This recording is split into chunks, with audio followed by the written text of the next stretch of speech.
I'm sick. Sick of being sick. Sick of being too tired to explain that I'm sick. I'm sick. Sick of the I'm sorries and the are you doing better nows, the awkward silence after I tell you why I can't go to Six Flags. Because I might have a heart attack if I go on any of the rides. How many teenagers have to worry about having a heart attack? Are unable to breathe after taking a few steps? Are so unhealthy that it's dangerous to exercise. I am sick of worrying about having a heart attack. I'm tired. Tired of being told I'm too young to feel this much pain, but when did pain ever have an age limit? Tell me. How old do I have to be to have my pain count? To make my illness real enough to be taken seriously in the eyes of you, doctor, tell me. Will my pain ever really matter? I don't ever remember being well. I don't know what it's like to be healthy, to not experience this much pain. I live in a body that doesn't always know how to function.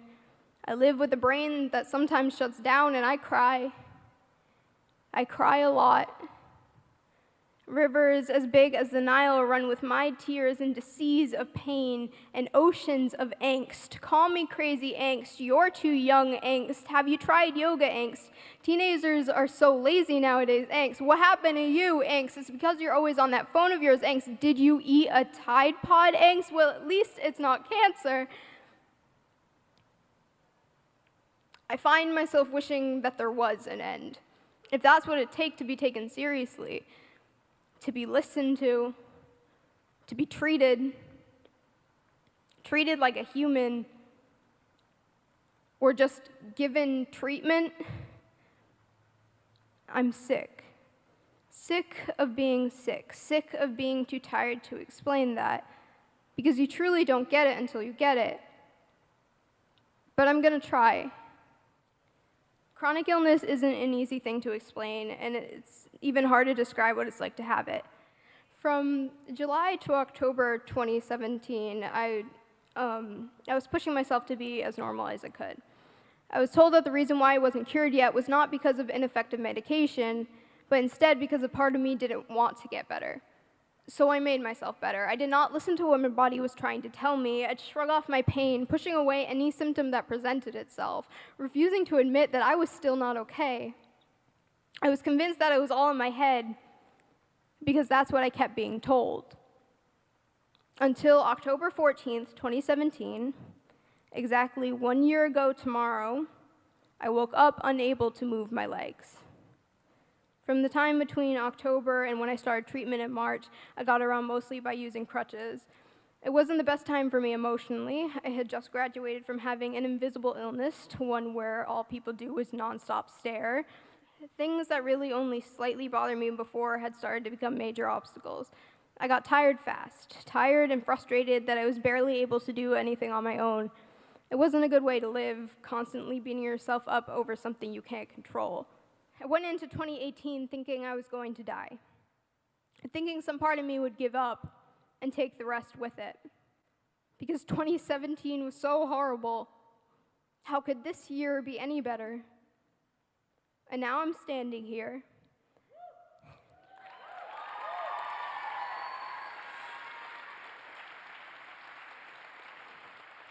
Using all my spoons to deliver you a message. Written in empty pill bottles and a stolen childhood, trying to push away my fear that this day will be the end of me, just like it was last year. You do not know what great year you have ahead of you. Push away your panic, for there is nothing to worry about. Soon you'll realize that this is no curse, no burden, this is you. Don't you realize your illness could never define you, but it has taught you who you are? To lose this is to lose a part of yourself, don't you realize? It has taught you the true meaning of courage. Showed you how to look into a mirror and smile when all you felt like doing was crying, for this is strength, not weakness.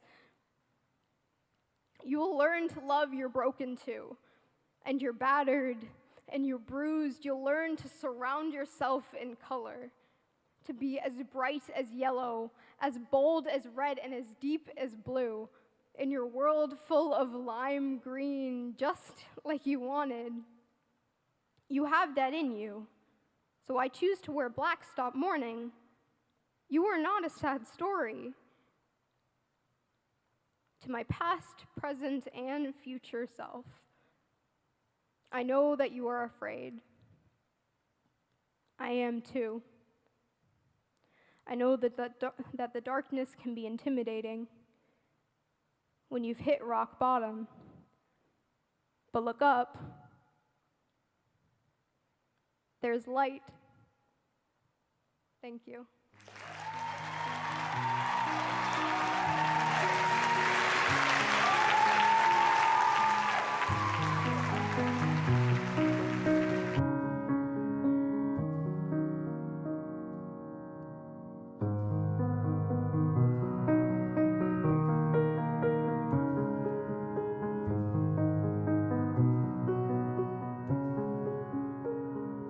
Every time I go out without makeup, it's always, are you sick? Are you okay? Like, yes, I am sick. And no, I'm not okay.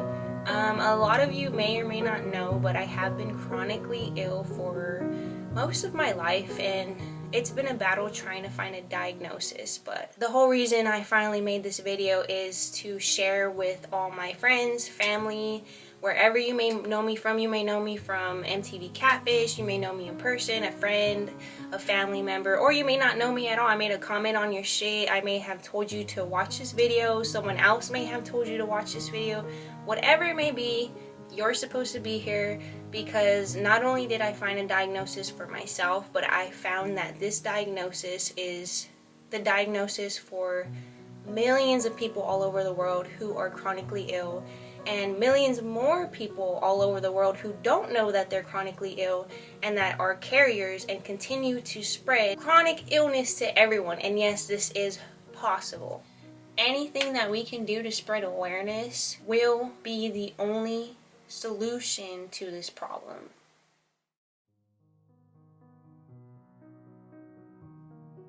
People are so used to seeing me on social media, you know, the MTV Catfish, all over the place, and you know, of course, just like every other human being, I want to present myself as normal, or at least somewhat normal human being. I always just thought of myself as a perfectly normal, healthy human that just got sick from time to time. I just wanted to live a normal life and reject the fact that sickness or illness was ever a thing, and maybe it was just something I ate, something I did wrong, something that I could fix on my own and continue to live in this perfect world.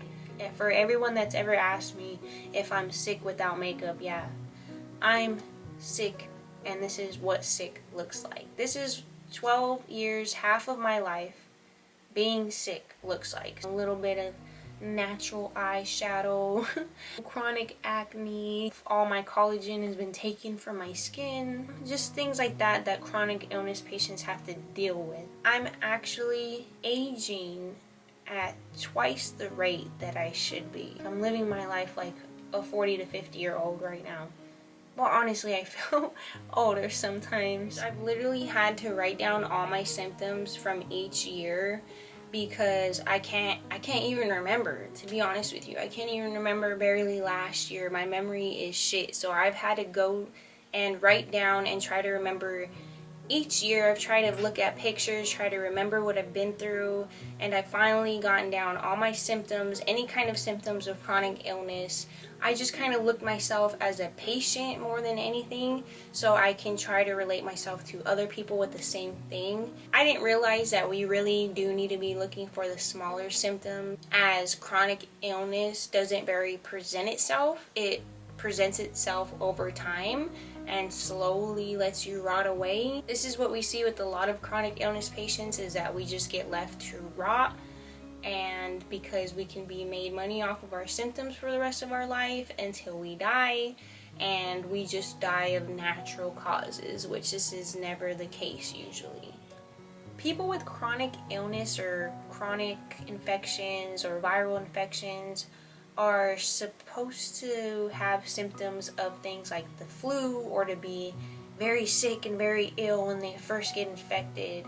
But this is not always the case, and this definitely was not the case for me. When I first got chronically ill, which this will all make sense after the fact that I explain exactly what makes us chronically ill. I first got chronically ill in 2008, 2009, and I showed pretty much close to no symptoms. I was 12 years old, so I was pretty healthy. My immune system's ready to go. Like, I'm a healthy child. I've never had any issues. I've never went to the hospital. I never had to go to the doctor besides basic vaccines. I was always a very healthy, good child. I started experiencing things like extreme fatigue. So I started getting extremely tired. One day I just slept until 3 p.m. Mind you, I was turning 12 on to 13. So when my parents first saw this and I brought it up to them, they were like, oh, this is just normal teenager stuff. You know, teenagers love to sleep and you're gonna get more tired and you're gonna get pimples and stuff like this and an attitude. Just things I thought were a normal thing of growing up. Besides the fatigue, what I started developing was this weird ringing in my ears with silence. So anytime it would become completely silent, I can hear ringing. If anything is really around me, I can almost hear a ringing coming from it. I don't know if that's some kind of ear sensitivity type thing, but ever since I was 12, I haven't been able to go to sleep with the TV off, just because the fact is I have to have noise around my ears, because when I don't have noise, I hear ringing from just every direction. So it really just throws me off, and that brings me to my next point of giving me anxiety. This is the point when I developed anxiety and depression. I started getting a lot more insecure about my body, my looks. All of a sudden, these things that never mattered suddenly mattered to me. Again, I dismissed it as becoming a teenager, thinking these were just the typical thoughts of teenagers. So when I used to make fun of my body and my gut, I used to think that was a part of the anxiety depression, but I didn't know that actually at that time I was only 100 pounds and I did develop like a small gut. That's another sign, is just small gut inflammation. Bloating and gut inflammation, it would really be the start. Besides that, the more initial signs that were kind of subtle but also scary at the same time was sleep paralysis. So on top of the fatigue, I would often take naps. One time I was taking a nap, and if anyone has experienced sleep paralysis, they know that exactly what its name is. You're sleeping and you become paralyzed. A lot of the times people relate it to something demonic or religious. A lot of the time, anyone who's been through this experience, it does feel very demonic. For me, I'm both. I'm very spiritual and I'm very factual, and give me the facts, give me the science about things. So at this point, we're just gonna leave it at that. With sleep paralysis, I was taking a nap. I woke up with my eyes wide open, looked around the room, and realized I couldn't move my body. I lay there paralyzed, and I hear a weird noise / growl coming from my ear, and it just completely just scared my soul. Like, that shit was the scariest thing I ever been through. So if anyone were to tell me it was demonic, I would believe it. And it almost felt like a laugh growl, like a haha, I got you. And especially that this was the time of when I first got infected, it really does make me think sometimes about that time, if this was when I truly first got infected. But also, sleep paralysis really has to do with the brain, along with fatigue, depression, anxiety. So a lot of the times now we're seeing that chronic illness is really starting in the brain first, before it ever starts to disintegrate the rest of our body. The next symptom that I definitely had that was more noticeable was partial facial paralysis. So partial Bell's palsy. A lot of people see people with Bell's palsy, half their face doesn't quite work. With partial facial paralysis, I almost noticed it instantly, but everyone around me convinced me I was just fishing for compliments when I said I feel like my smile is not the same. I feel like my face isn't the same. I just felt like I had a broken smile. I felt like my face was just fucked up. And people were always, oh no, you're just, again, you're just a teenager. You just have anxiety, depression. You're just wanting compliments, blah, blah, blah. So, of course, I dismissed it. I didn't realize until now, looking back from when I was a child and then comparing till now, that I'll see the differences. It doesn't really affect my life too much besides the fact that I don't feel normal. My face hurts a lot sometimes. Even to smile a long period of time or talk a long period of time hurts in my face. It gets really stiff. So again, we're seeing more neurological things going on, more neuro symptoms going on with chronic illness symptoms than anything. And neuro is always just blown off because we can easily just say, you're crazy, you're making it up in your head. But really, we are having infections in our brain to cause all these symptoms. So after my initial symptoms with chronic illness at 12 years old, we did end up moving across the map. We ended up moving from Virginia Beach, Virginia to Hanford, California.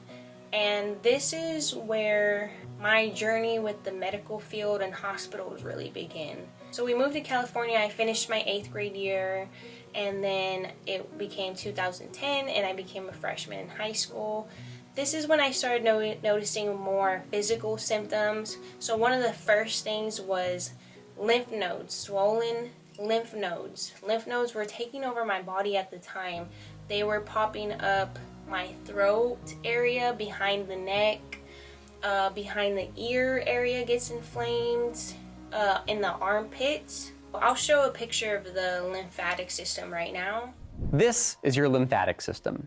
It's an enormous network of lymph vessels, but also includes larger organs like the spleen, thymus, and tonsils. At first glance, it looks kind of like your cardiovascular system, what with all the branching vessels and everything. In total, we're talking about 500 to 600 lymph nodes around the entire body. And you can easily find some of them on your own body, like in the neck and armpits. These lymph nodes are bundles of lymphoid tissue that filter out some of the nasty pathogens that collected in your lymph before you returned it to circulation. So these could really pop up anywhere in your body. I also had a huge one in a random place in the middle of my chest, in the middle of my boobs. And that got so swollen and so irritated that it turned into like a third boob. And I had to get it removed. And I went to the doctor and they literally just cut me open, took that bitch out, and I have a scar for life because of that. So thank you. That could have been healed a natural way, but anyways, lymph nodes are the first sign of your body telling you it has an infection, it's trying to fight something. The doctor always told me, oh, it's just an infection, these will go away, it's your body fighting and clearing your system. So I'm like, cool, they're doing a good job, but the thing is, these just keep popping up over and over again periodically. So I'm thinking they're just popping up, doing their job from time to time. But again, this is abnormal. People shouldn't be getting huge lymph nodes unless your body is having a hard time with an infection or having a hard time with some foreign invaders. This is the only time that we should be seeing a chronic infection of lymph nodes. My freshman year, I did experience heavy clotting, heavy bleeding. So, I mean, this is a natural part of the body. My body was having a hard time, so I just started experiencing a lot of blood clots and over bleeding, just way too much. My body was going haywire. After that symptom, I started developing blurry vision. As a child, I was always 20/20 vision. I never needed glasses. No one in my family needed glasses. Suddenly, I just couldn't see as well. I noticed at school if I was in the back that I couldn't see the front board, and especially my left eye. My left eye was way worse than this one. So I just figured I just needed glasses, and this was another part of growing up. Then going into 2011, I'm still a freshman. This is when I started developing other things like my asthma and my air hunger. Again, as a child, I never had asthma. I never had any issues. This is something that was just developed, and again, I thought this was just something normal in a human's life, as a lot of people have asthma, a lot of people have breathing issues, a lot of people can't see. I mean, it's just a normal thing of life, right? This is when I started just getting on and off more like flu symptoms. I started getting swollen tonsils. I went into the doctor for tonsillitis. Both of my tonsils were extremely just huge, although to this day they are still completely inflamed. They did give me an antibiotic. They gave me amoxicillin, so it's a type of penicillin. After the fact of taking that penicillin, my body had an allergic reaction, a very bad reaction to the antibiotic, and as we see, as almost 50% of people are allergic to penicillin. So again, I thought this was just another common thing. I had such a bad reaction, I started splotching, red splotches, swollen, red, itchy splotches everywhere. They thought I had the chicken pox. My face was inflamed. After that, they just said, okay, you're allergic to penicillin. Just never take penicillin again. Okay. I started developing more constant ear infections. My ears were clogging a lot more easily. They were aching and getting infected and swollen and irritated. This is when, my freshman year is when I really started seeing my severe acne. I started getting really severe cystic acne my freshman year. It started developing just all on the side. You can kind of see my scars. I've always had my battle scars from when I really had bad acne. Again, I thought this was just a normal part of becoming a teenager, hormones, blah, blah, blah. What a lot of people don't realize is that, yes, acne is a natural part of growing up, a natural part of the body, but at a certain time, when your hormones are imbalanced and going crazy at the time, this is when acne forms. But as we get older, this should not be so normal, as our hormones should not be imbalanced this much to be causing such bad acne. So as acne, we should stop trying to just cover it up with makeup. We really need to realize that these are underlying problems that cause these symptoms. So if someone has severe acne, they need to be checked for a hormonal imbalance instead of constantly trying to figure out what's the new proactive or what's the new thing that will just cover up the symptoms but never really help what's going on with your body. Your body is literally trying to tell you things with these symptoms. My freshman year is when my anxiety, depression just got for the worst of me. I did things I'm not proud of. I tried to relieve some of my pain by harming myself that I constantly try to cover up and hide. After trying to deal with the severe anxiety and depression, not necessarily knowing what to do as I couldn't find help anywhere, not with, family or peers or anyone to quite understand me, this is when I ventured off into wrestling. This is when I found my love for wrestling, and I finally just joined something that I felt I could relate to and do something that could keep me busy, and this is where my love for wrestling starts. So after my freshman year and I first started wrestling, then here comes 2012, my sophomore year. This is the first time that I see the hospital. I randomly get horrible abdominal pains, and what I mean by abdominal pains is I just get it feels like there's just a huge rock in the pit of your stomach that your body's just trying to push through. And I know that sounds like kidney stones, but it literally feels like just something in my gut that's just making me severely sick, that won't come out, that's causing my body to be severely sick and just sitting there. This pain just gets worse and worse and squeezes and squeezes, and the best thing that I can relate to is that this pain kind of looks and sounds like this. Mom, yeah, tell me what's happening. Tell me. Your tummy really hurts in the same place. Help me! I just stopped fucking needles. Mom, just please help me. Okay, love, do you want me to call an ambulance? Yes.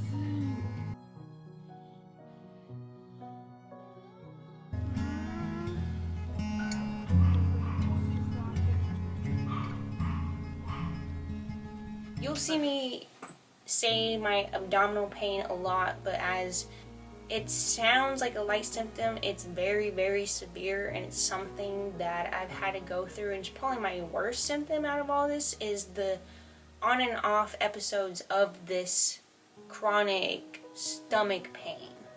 It is the worst thing that I've ever felt in my life. So this is when I do go to the hospital. I've never been to a hospital, but this pain is so bad I need to go to the hospital.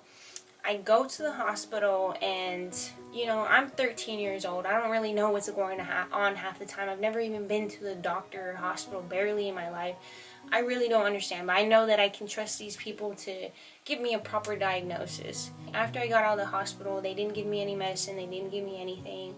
The symptoms eventually settled down with normal fluids and anti-nausea medication that they gave me. They ended up diagnosing me with gastroenteritis. And mind you, I might not say everything scientifically correct, but at least I know what I'm talking about. So gastroenteritis is the stomach flu. So the stomach flu is you eat something bad, you drink something bad, it makes you sick, throw up, diarrhea, and then it leaves your body and you're good to go. The hospital's only advice was to follow up with my doctor in 2 days. So I do exactly that. I follow up with my doctor, say, hey, what the fuck was that? What was going on with me? Can you do some tests, figure out, is my appendix gonna explode? Is something gonna happen? Is there something in me aiding me? Like, what's going on? He does a follow-up. He sees that they say it's a stomach flu, and he sees that my symptoms resolved and I'm perfectly fine now. So the fact that the stomach flu just goes away on its own, I'm fine. And that was the end of the appointment. 1 month later, I ended up back in the hospital for the same exact reason, if not twice as worse now.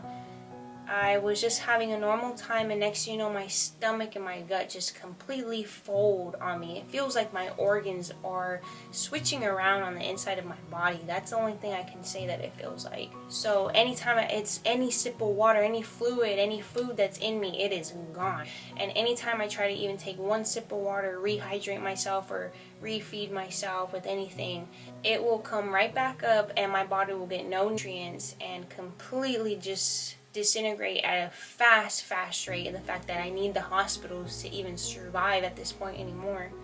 So my mom takes me to the hospital. They hooked me up on IV fluids, because really IV fluids was the only thing to get my body to take any kind of nutrients. They had given me the diagnosis of kidney stones. Although I didn't ask for any drugs, I didn't ask for any medication, throughout this period of about 9 to 12 hours in the hospital, they had given me multiple drugs throughout that time, and so many drugs at that I was sick for an entire week after the hospital, not because of kidney stones or anything else like that, just of being, almost feeling like overdose on drugs, just throwing up because my body has a really bad time with drugs. After looking through all my medical files, I can now see exactly what they did to me and exactly how they treated me, what they tested me for. I know all of that now. I have all of the documents for all of my doctor's offices, all of my hospital visits, and I've researched everything. Which brings me to where I'm at now. So after that hospital visit of being just severely drugged, I didn't want to go to the hospital at all after that. I was just scared all they're gonna do is just drug me and tell me I'm fine and to go home. Like, I can do that on my own if I wanted to, and I don't want to do that. So going into 2013, my junior year, I continued to have these just complete episodes of my body not being able to take any nutrients at all. I was so scared of the hospitals that they were just going to drug me and not really do anything much for me. So I just kind of try to handle it on my own, try to do things like take hot showers, bring down the pain, take light medicines here and there, natural things like teas. By my junior year, this is when my vision got so worse that I ended up getting glasses. This is also the year that I will see the development of anemia, severe anemia. So anemia is a condition in which the blood doesn't have enough healthy red blood cells. Anemia results from a lack of red blood cells or dysfunctional red blood cells in the body. So this will relate to things such as being really cold all the time, very sensitive to the cold.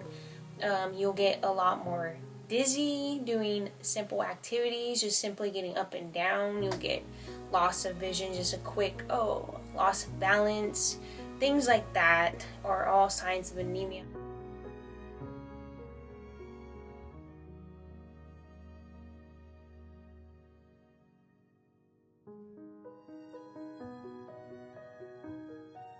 So by my junior all the way through my senior year, by the end of graduation, I tried to be as normal as I could be. I tried to just live my normal life, do wrestling, be a normal high school student, get A's and B's, just try to do as well as I can at the time.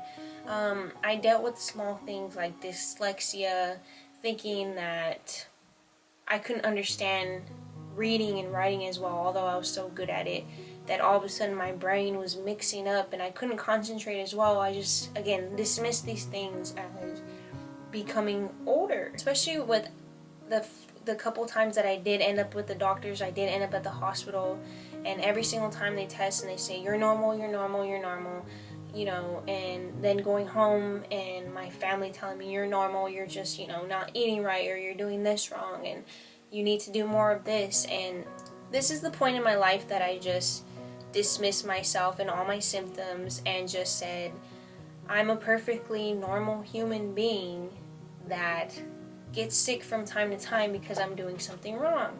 I always was blaming myself, so this is a point in my life I just try to carry on a normal as I could life, do wrestling, live like a normal high school student. I'm sure people wonder, how do you do such an extreme sport like wrestling and have a chronic illness?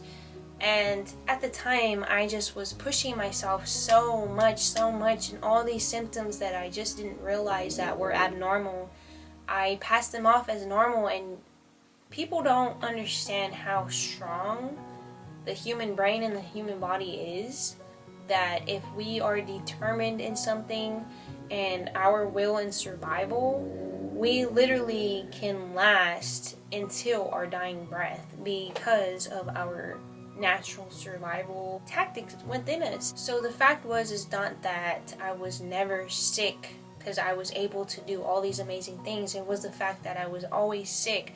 I just pushed myself to be able to do these things. Every single time after my match, I would need my inhaler, or I'd have to go outside and literally drop to the floor and cry my eyes out because I could not breathe, I could not feel my body, I could not control anything after I've given that much of myself. So after my senior year graduation, you know, I got my first job at Rally's. I still was having these severe stomach pains that would never go away. I really tried, I gave it almost 2 to 3 years of trying to handle this on my own, trying to diet change, trying to do exercise, trying to do these things that the doctor kept telling me that I needed to change in myself. So I go and try to give my doctor more chances on, you know, to try to figure out what's going on. So I go back, and given the time of it being years of this problem still being consistent, I would think that he would take me a little bit more serious now, especially that I'm an adult.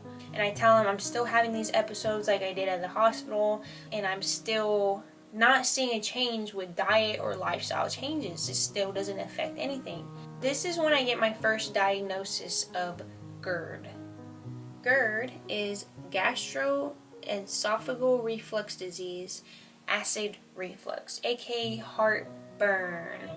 So when your stomach acid goes up and irritates everything, causing vomiting, irritation of the stomach, things like that. That is my diagnosis. Although over these years my doctor had asked me over and over again, do you have heartburn? Does it feel like it hurts? I'm like, no, I don't have heartburn. I really feel like I would know what heartburn feels like, and it does not feel like that at all. When I say my whole body just gives out, I feel like I can have no control over my body. It's definitely not because of stomach acid coming up my throat.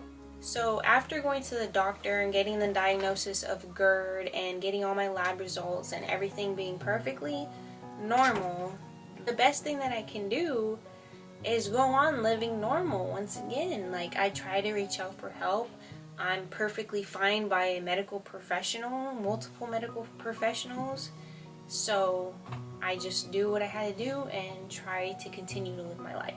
So like it was only a month after my doctor's visit that I had ended up on MTV Catfish. I had ended up going to Cuesta College and living my wrestling dream, or just accomplishing my dream of wrestling in college and seeing how that is. Unfortunately, that didn't last too long in college because I did end up getting injured in college. One of my last matches, I dislocated my elbow.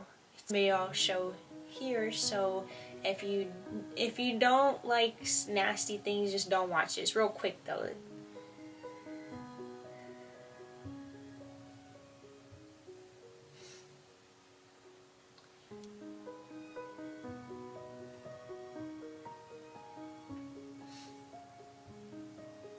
And because of this injury, I ended up going to the hospital, and of course, going to the hospital, all they did was just hard drug me. They gave me narcos, they gave me morphine, they gave me hard drugs, and all it did was have me vomiting all the way home, which was more than 2.5 hours away.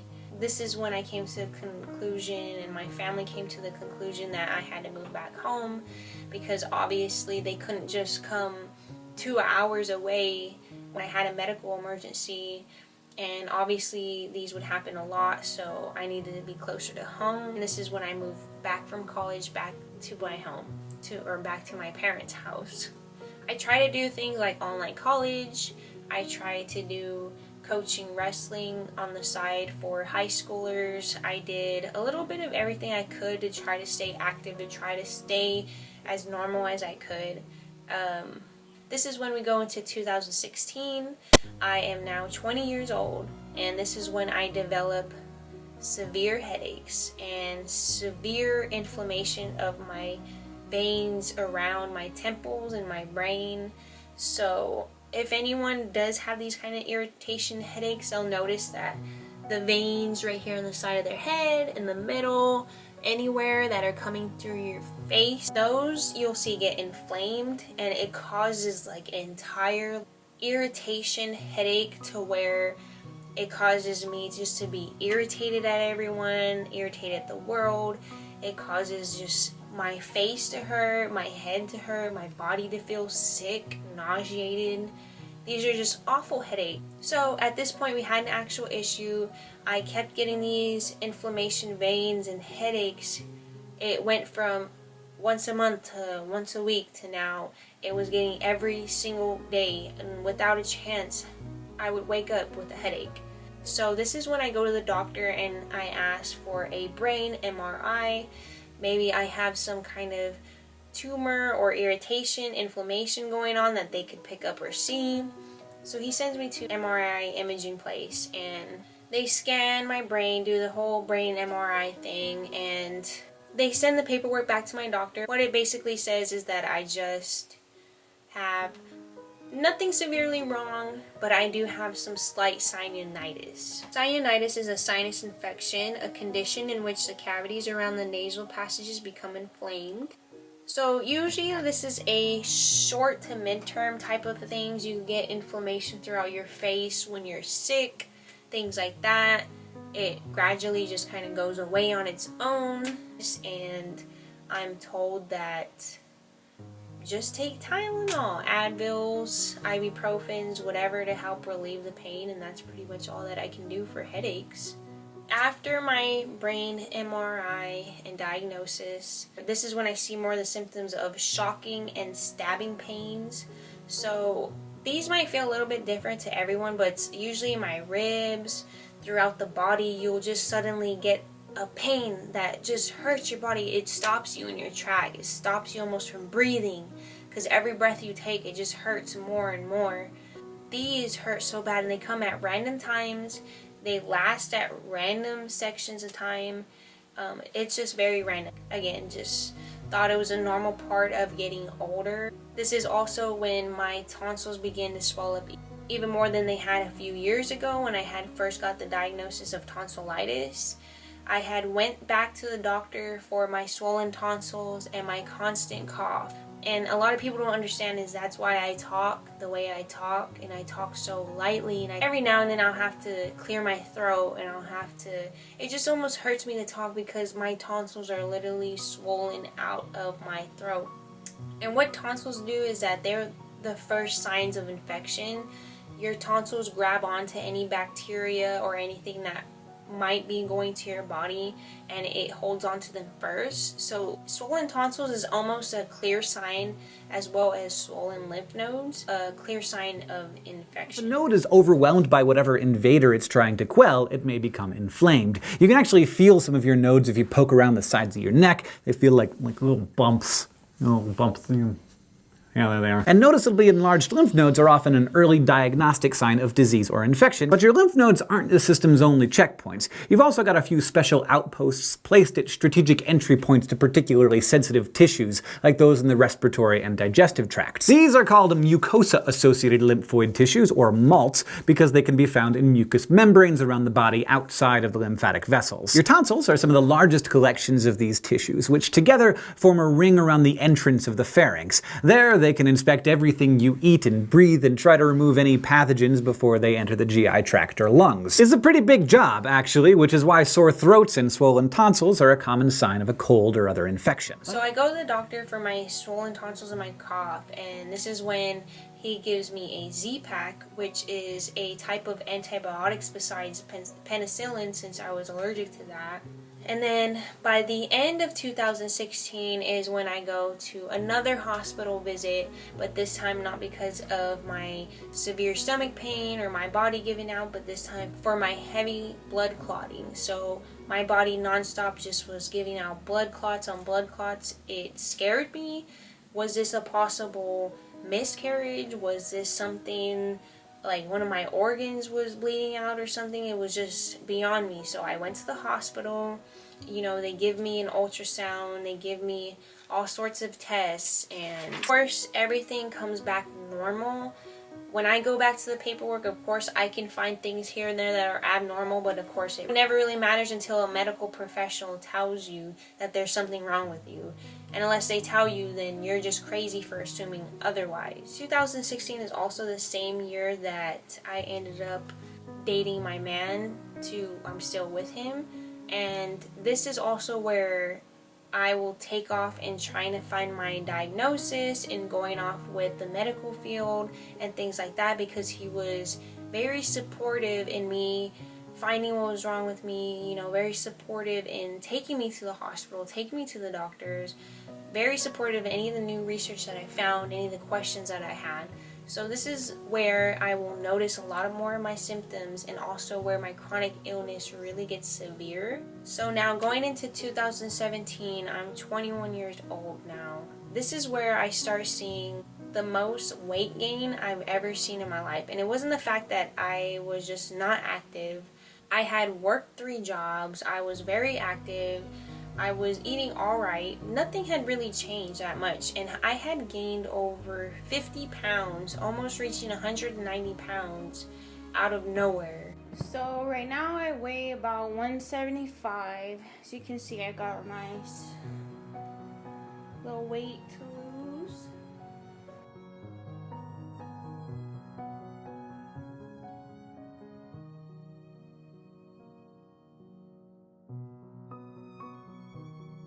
But it was almost like a huge inflammation throughout my entire body. And at this point is when my vomiting, my episodes also get so much worse.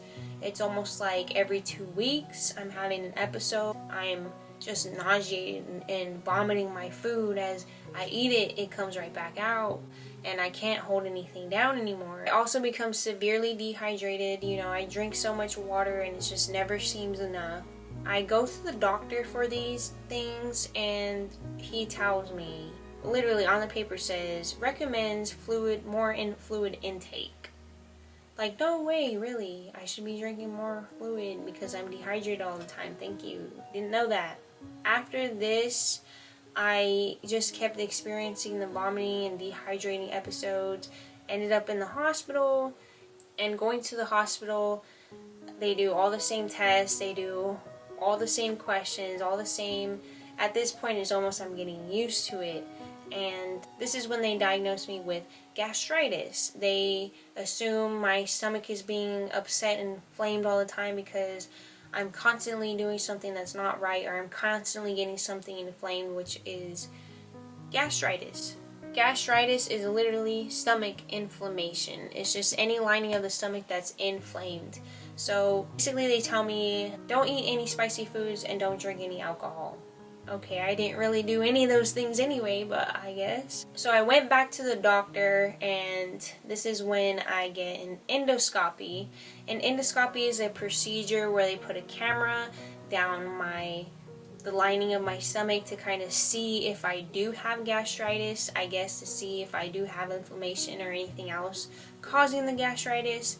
I get that done.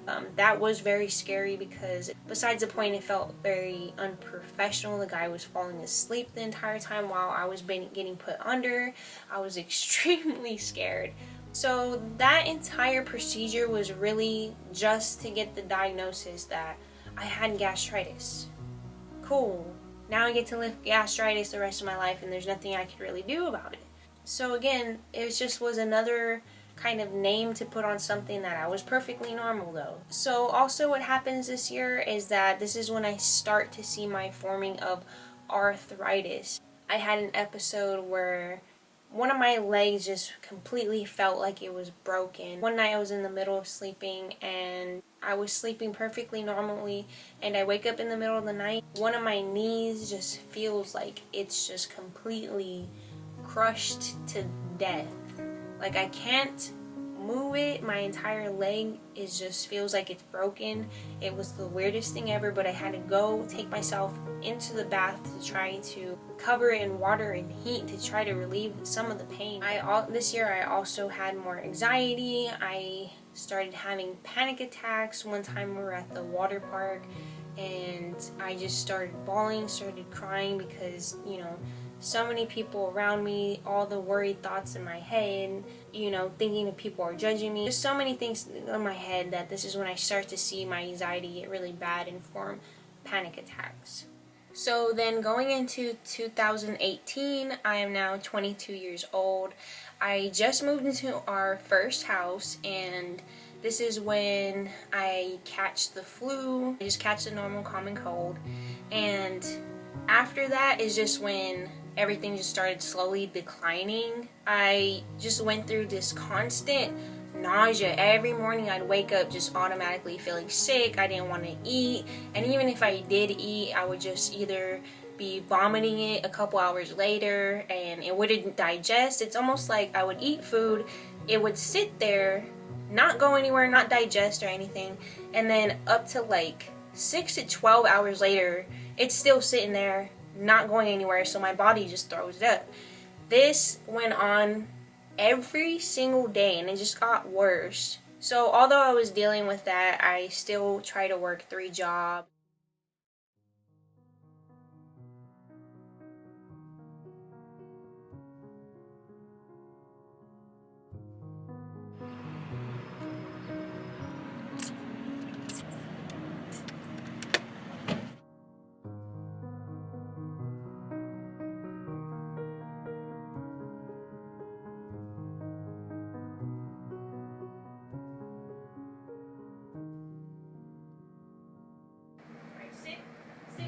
Sit.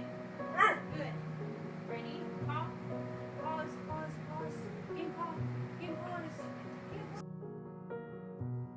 I still went to the club, still try to, have birthdays. One thing that was abnormal is that anytime I did have a sip of alcohol or anything like that, I would have extreme hangovers. Like, it would leave me sick for a week. The same thing with any hard drugs, alcohol, any type of things, just very sensitive to that.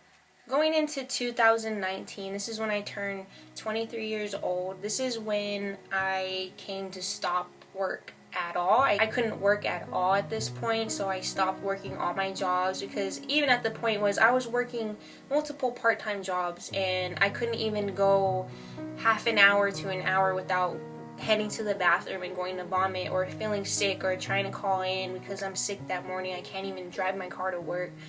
It was too much stress on my body for maybe a $200 paycheck that didn't even pay one bill, you know what I mean? So I just stopped working completely and try to do kind of side hustles, side money, try to just pay the bills whatever way I can. Although it still continued, it's almost like the episodes got worse to where I should have went to the hospital, but I just ended up making my own hospital in my home where, you know, my man takes care of me all night to all day long. I'm trying to, you know, eat soup, sip those of water, like just things that really take care of yourself, because going to the hospital, really all they're gonna do is either drug you and then leave you with a big fat bill. Like all my medical bills from the hospitals are up to here in my debt collectors are calling me, and it's not even worth it. Although sometimes I do have episodes to where I have to go to the hospital, or it's pretty much like I'll die to the point where I can't even take a sip of water, I can't take a bite of food, and I haven't been like that for over 24 hours, and I try to push myself, but it gets to the point where I almost let myself rot, and I really just can't sit here and kill myself. So I end up going to the hospital because the only thing that could really help me is hooking up IVs with fluids to really get the nutrients inside my body, since I can't take anything. March of 2019, a little bit after my birthday, I ended up having another episode, going to the hospital. It was just such a bad episode. I was just nonstop vomiting. I was on the hospital floor at one point because I couldn't make it back and forth to the bathroom for my bed, and I just laid there. I literally couldn't walk. They had to give me a wheelchair, and it was just so scary. And of course they did tests, and the only thing that came back was pneumonia. And I'm like, pneumonia? I feel like I would have like a cough or like, you know, wheezing or something. I never had pneumonia before. I figured I would know I had it.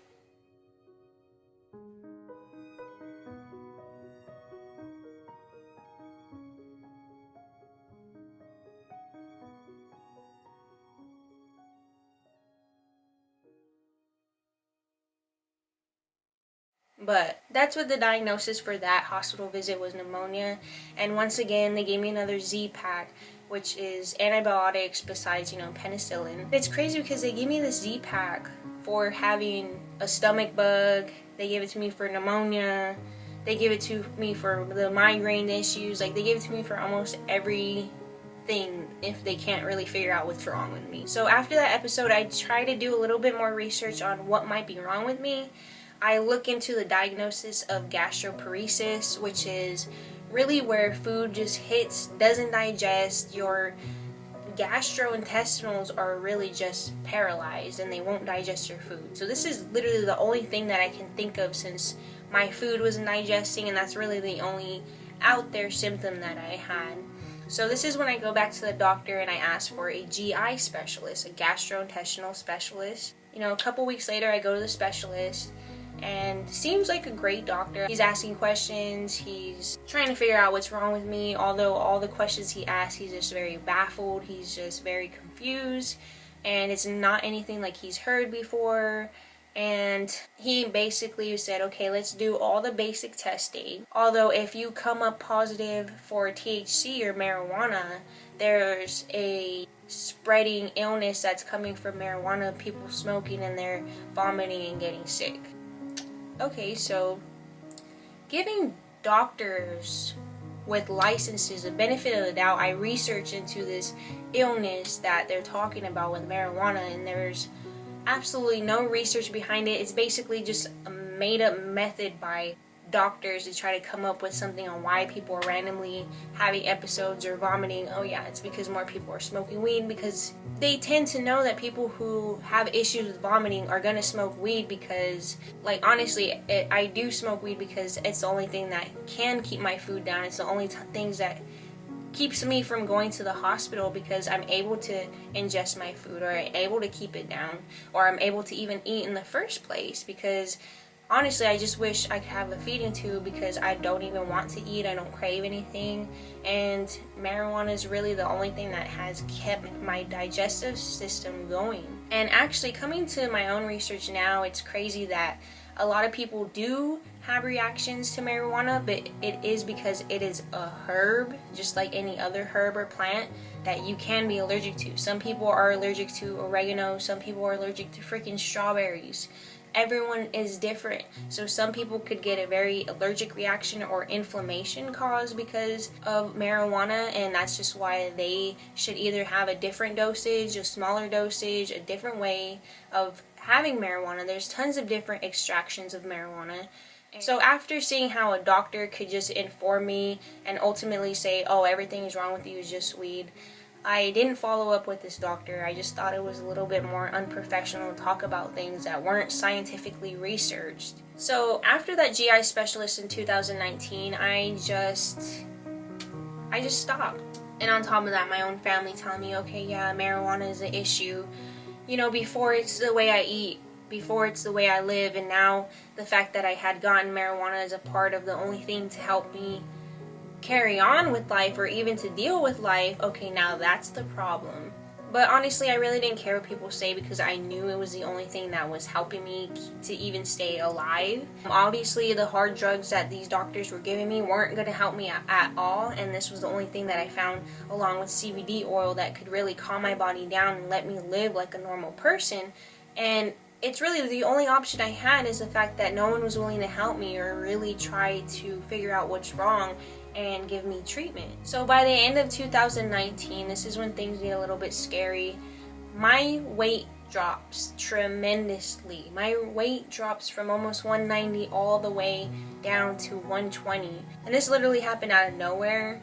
I had ate the same. I had been vomiting for the past, 6 years now, and it didn't really cause me any weight problems. You know, at first I'm like, cool, like I'm actually liking this, like maybe I'm getting healthy, maybe I'm doing something right, like I'm losing weight, I'm feeling good, I'm looking good. It got to a point where the weight loss was becoming past me, and it got to a point where even my friends were asking me, you're losing so much weight, are you okay? And it also started to scare me because I was also muscle wasting. Muscle wasting is where basically what it sounds like, your muscles are wasting, and it came to the point where I lost so much weight that it felt like I was literally only bone with some skin on there, like literally bone with skin on there. I just felt like all my muscles had just deteriorated in just a couple months.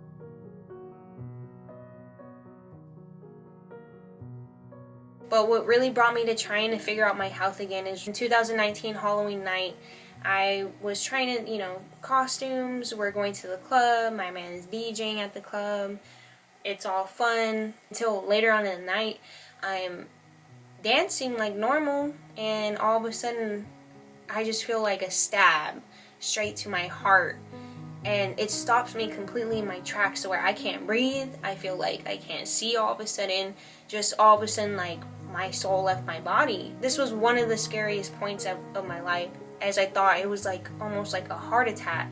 So that night is when I just decided this is enough.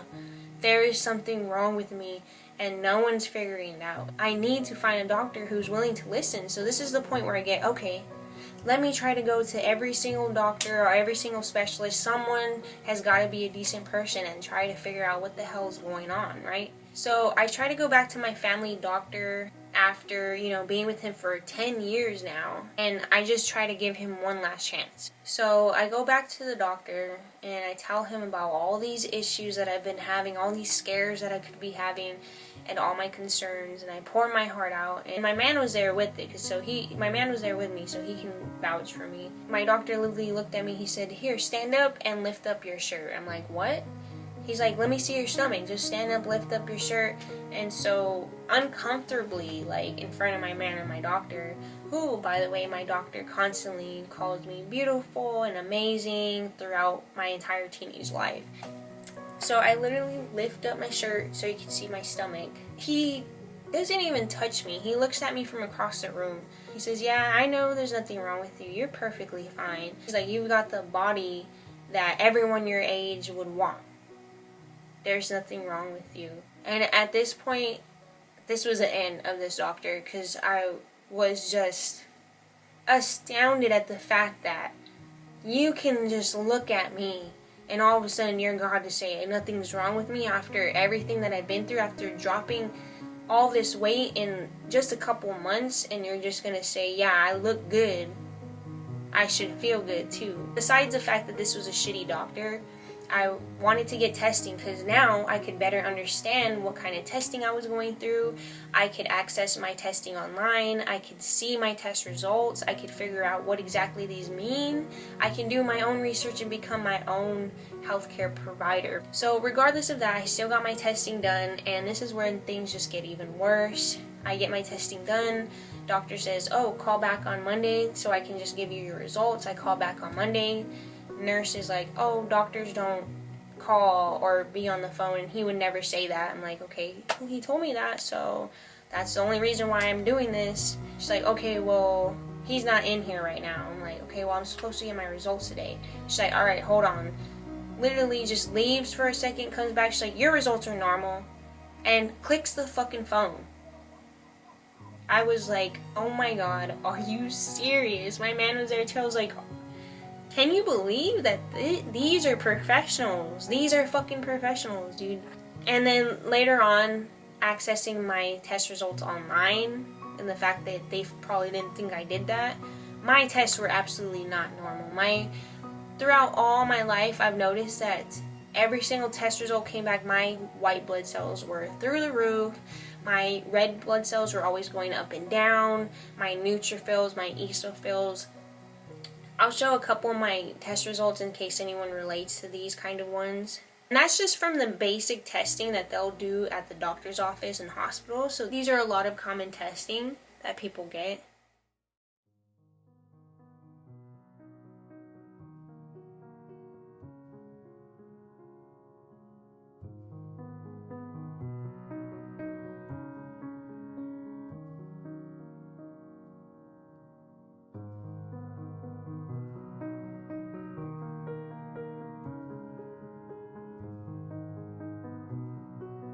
After that is when I just seeked help. I asked, my mom-in-law if she knew it because she's going through cancer and a whole bunch of things.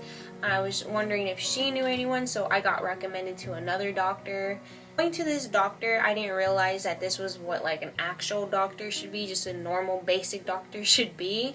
And he runs testing, which is all the basic testing, plus some, which is still basic testing, and just my doctor did even less than that.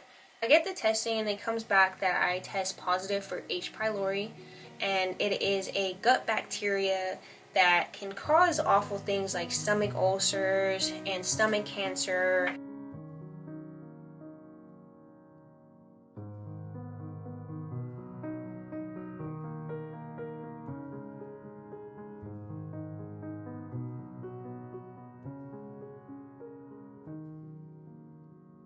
So I'm like, oh my god, this is my answer, right? But also the things that came along with the test results was that I did get a positive ANA. So they test for ANAs to see if your body is creating antibodies that fight its own immune system, which in turn is called an autoimmune disease. Autoimmune diseases, when I first researched them, they consist of almost every symptom and problem that we're seeing in today's date. I'll show a list of autoimmune diseases here. I mean, we've got fibromyalgia, we've got lupus, we've got rheumatoid arthritis, we've got so many different autoimmune diseases, it's ridiculous.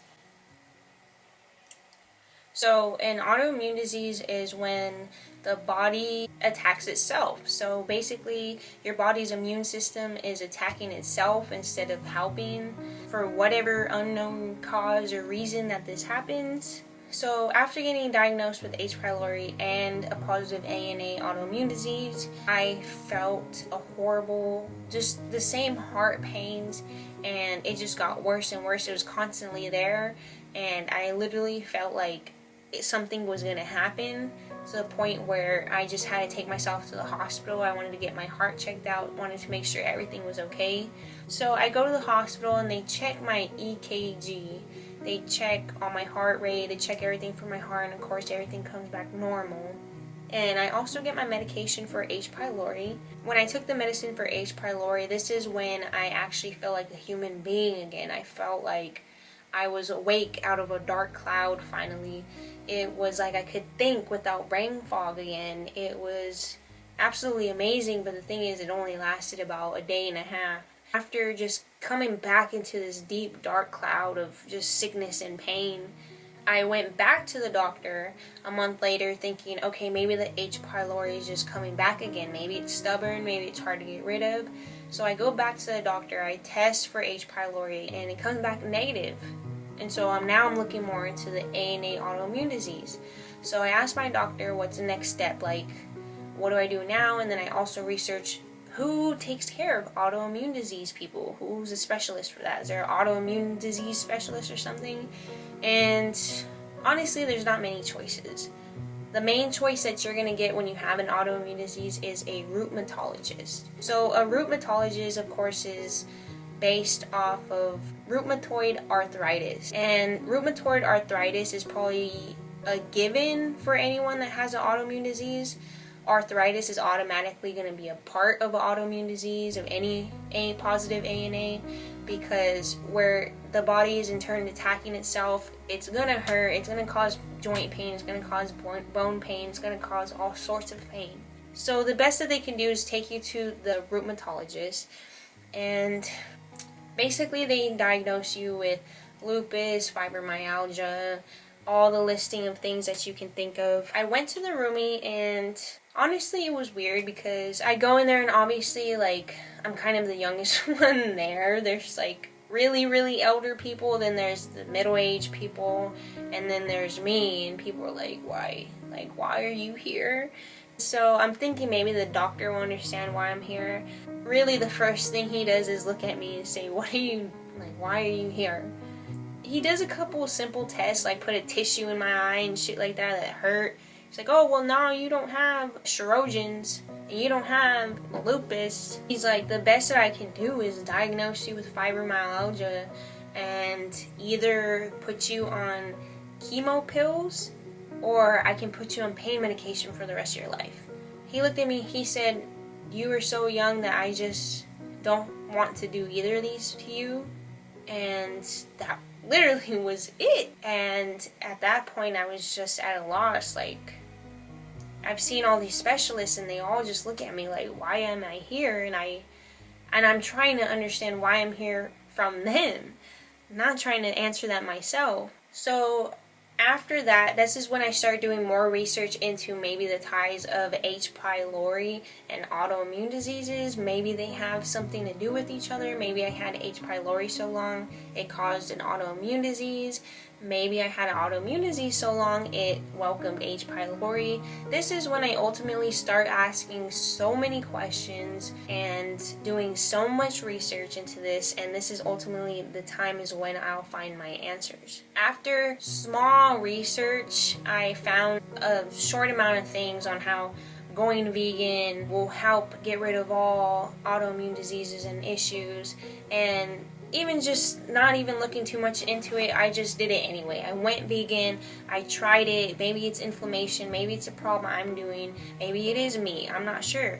And I tried going vegan, and after a couple months I went to do my blood work to really see if there was a true difference going vegan or not. It was just a research test for me. And although, a lot of people argue going a couple months vegan, you're not really going to see results and blah blah blah. And, I didn't see a lot of results, and I was still feeling the same issues. And again, what a lot of people don't realize is that we are all different.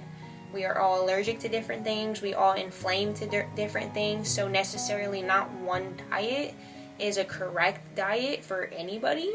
Everyone should be encouraged to take an inflammation and food sensitivity test, because everyone is different. Someone could be allergic to peaches, someone could be allergic to asparagus, and then going on a vegan diet is not going to do anything for them.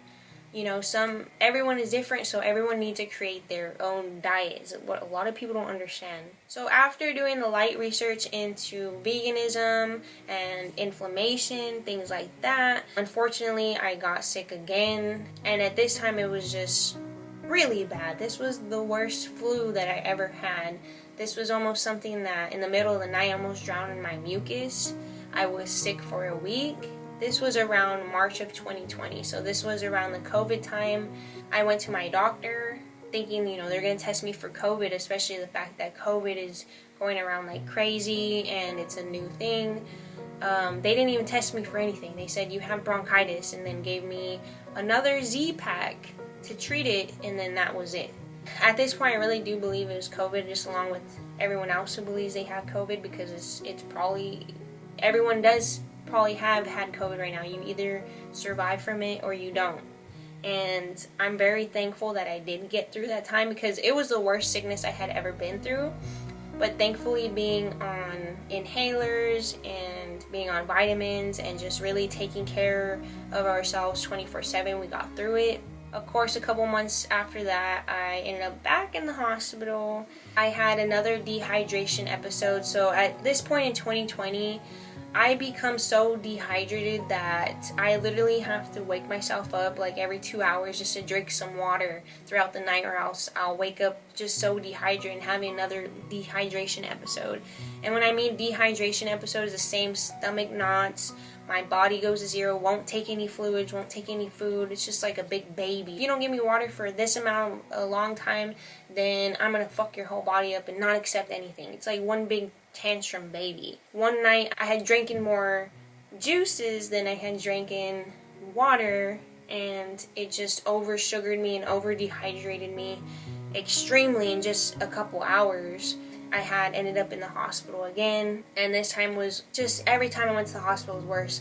This time it was like I lost all feelings in my entire arms and legs. I felt like, it's almost like, you know, when your body falls asleep, like you sit on your foot and it's like it tickles and it fucking hurts and you can't use that foot. That's what my entire body felt like. My arms and my legs, it's like every time I touched them, it fucking like felt weird and tingly and it hurt. This was just so scary. This was all just so scary to me that I just didn't understand what was going on. Luckily, at this hospital, there was a female doctor who paid attention to my blood work, and they noticed, hey, your white blood cells are high every single time that you've been here. We need to send you to a blood specialist, a blood doctor, aka a hematologist. At the hospital, they gave me the diagnosis of leukocytosis. I'll put it on here.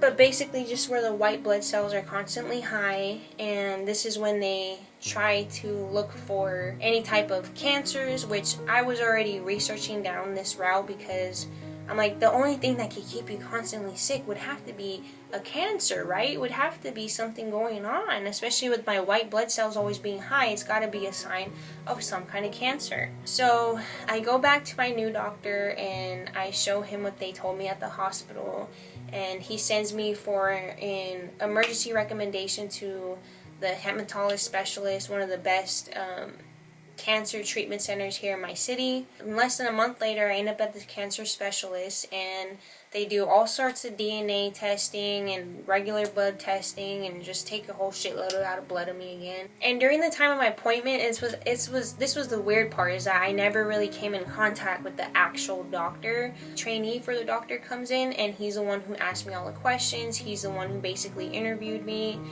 and he was more, you know, the younger generation. So as he was asking me these questions, he really took it a little bit more personal than the usual, like, older doctors would do. And he was truly baffled. He told me he had never heard a case like mine, and that he was truly intrigued to find out what's wrong with me. And although it sucked because he couldn't do much, again, he was really just an intern there for the doctor. He was just taking the notes for the doctor. He took all the questions and symptoms that I had, and he takes that in his notes, and he goes take it to the doctor.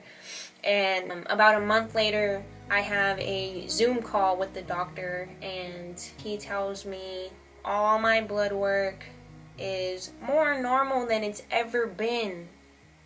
Yeah, now my body wants to act more normal than it's ever been, and he tells me everything came back great, you know, nothing's wrong, I have no signs of cancer, and everything's just more normal than it's ever been. Although this is great news not to have the cancer, it was also like, almost like you kind of wish you did have the cancer to explain what's going on with everything, to explain to everyone else what's going on with you, to really make them understand, and for you to understand yourself too, and to try to get some kind of treatment for this, just to be told again, no, you're normal.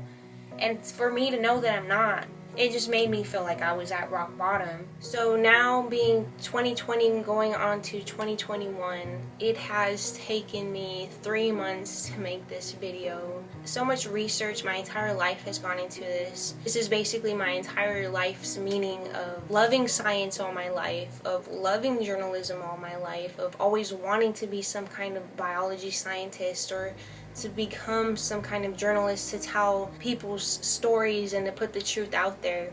But now I realize that all that I've been put through life has prepared me for this moment right here to tell my story and to help others recognize their own story and to receive proper treatment and help. So after developing the autoimmune disease and my chronic illness getting more downhill from there, I developed a whole new set of symptoms. All my gut issues went away. I'm not getting as nauseous anymore. I'm not having like the vomiting episodes.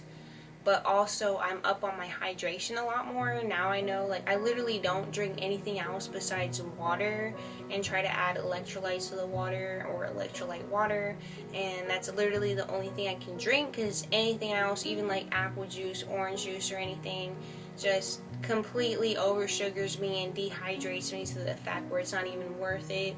If I can control those dehydration episodes, and I can usually keep myself away from the hospital for my gut now.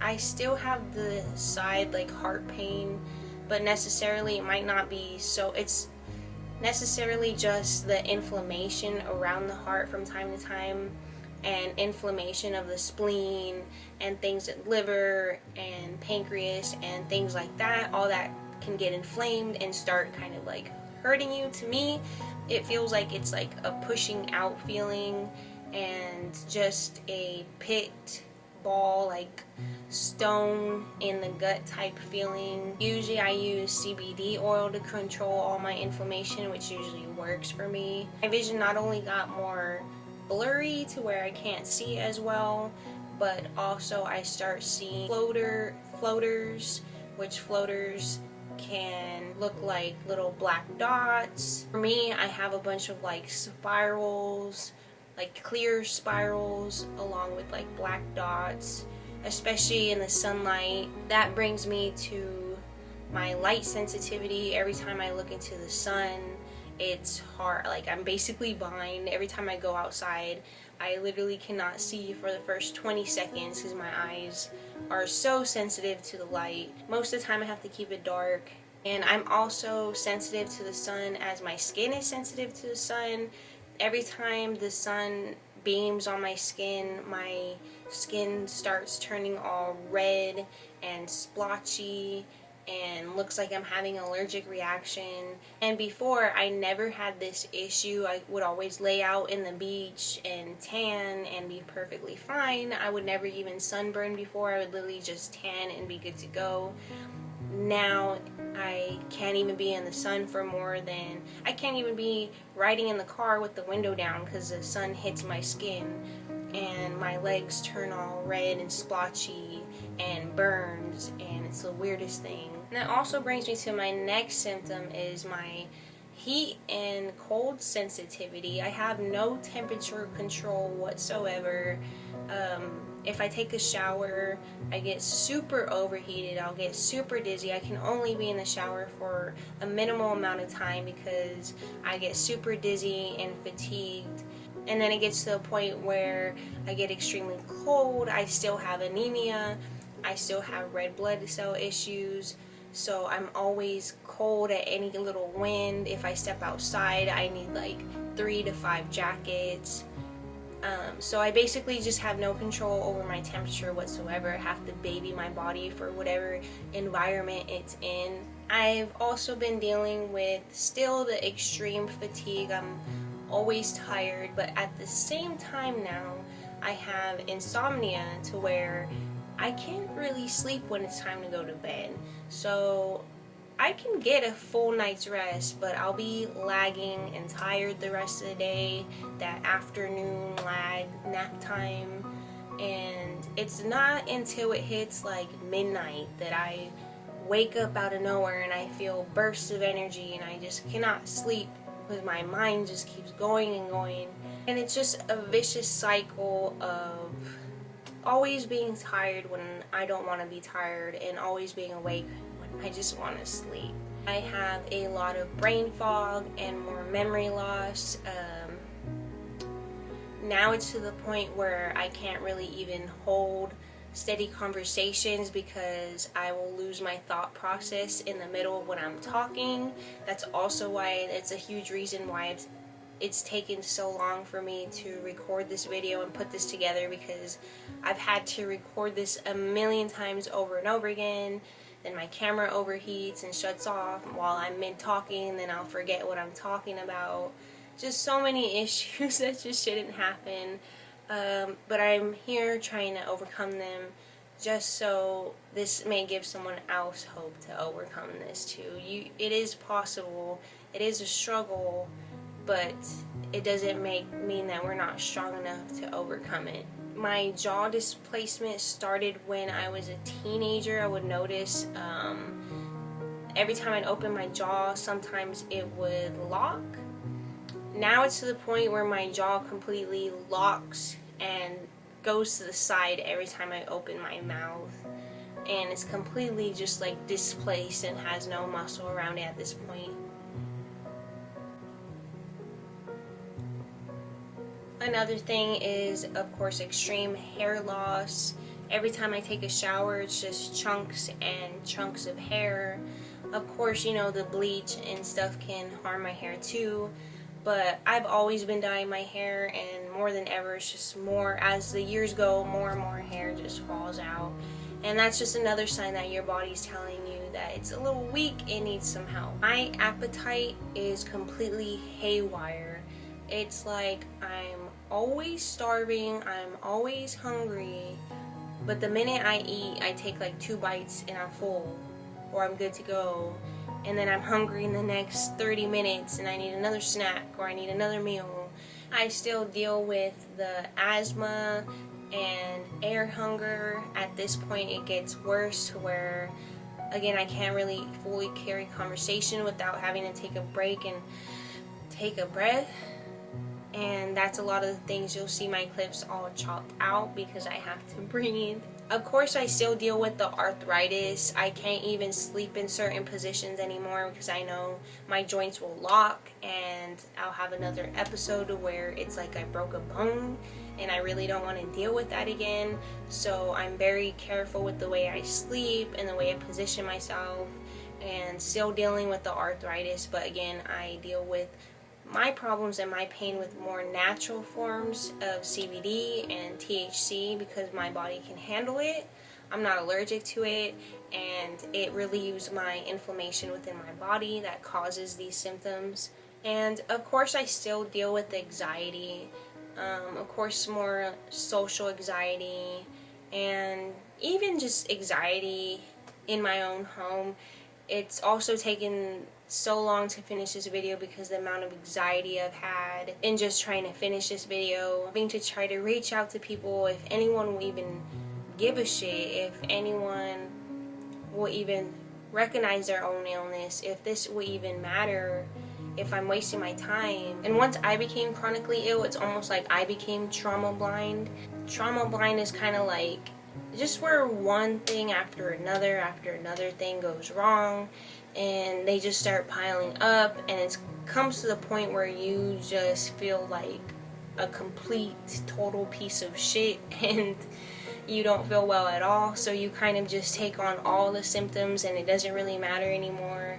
And we really have to stop being trauma blind because a lot of us have had trauma at a young age in life, so we're just so used to ignoring these things and becoming the stronger person. Along with trying to help others is just trying to get them to recognize their own symptoms. A lot of our symptoms are going to be ignored. We ignore them ourselves, or we make excuses or let other people make excuses for us. Oh, you're just being lazy.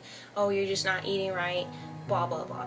But the truth is, only you understand yourself. Only you truly know yourself. So if your body is telling you something is wrong, then be thankful that your body is telling you something's wrong. Not everybody's body responds to everything and just lets them slowly die until it's too late and then warns them. So please take your body's warning signs as a shout for help, and please help your body, as it's the only thing that you have in this life. And what really brought me down to rock bottom after this point, I was simply just trying to take a shower, and I get out of the shower and all of a sudden I just get extremely dizzy, and all of a sudden my whole body fails, and it is like I am blind. My eyes are wide open and I can't see anything. It's black.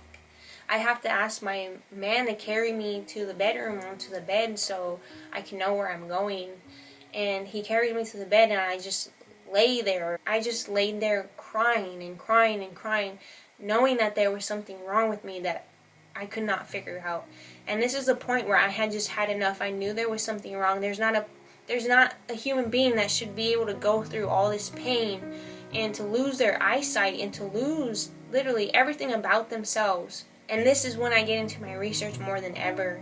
This is when I look into my blood work. This is when I dive into books, into articles, into college videos, into anything I can get into. And after doing months and months and months of research, I finally found what's wrong with me. So after basically going blind and still having the nausea issues, the vomiting issues, the heart pains, the side pains, and just everything felt like it was going wrong. So I started doing more research into things like viral infections, maybe some kind of infectious bug that I've gotten from someone else somehow. Just any type of different infectious diseases or any kind of viral type of hidden disease might be happening. Something to explain what might be going on and cause havoc throughout the entire body. Especially if it's not cancer, it would have to be something viral, right? So this is when I go to my doctor and I ask him to see an infectious disease specialist. And they're basically the ones who take care of any kind of infectious disease or anything to do with any kind of infectious bugs or secret diseases or whatnot.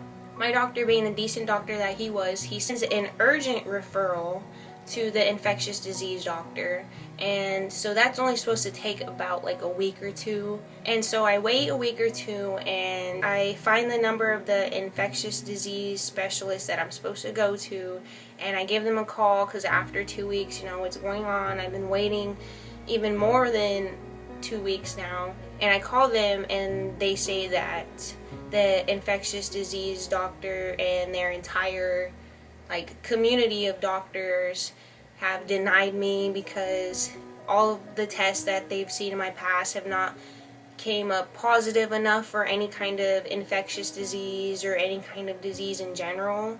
So they didn't want to bother their time with me, period. So they completely denied my referral and didn't even want to bother seeing me. At this point, there was really nothing that I can do. I've seen every specialist that I could see. I've been denied of the last specialist that I can pretty much see. And this is when I'm pretty much just left to die and to rot, and either just to go back to my doctor and get on some kind of medication. And this is when I refuse to not have any answers. How can I have some answers, like positive H. pylori and positive ANA, but then it stops there? But yet, there's no cause or reason for it, and I'm just supposed to let it go and that's it. For me, I'm just too stubborn to accept that there's not an answer for anything.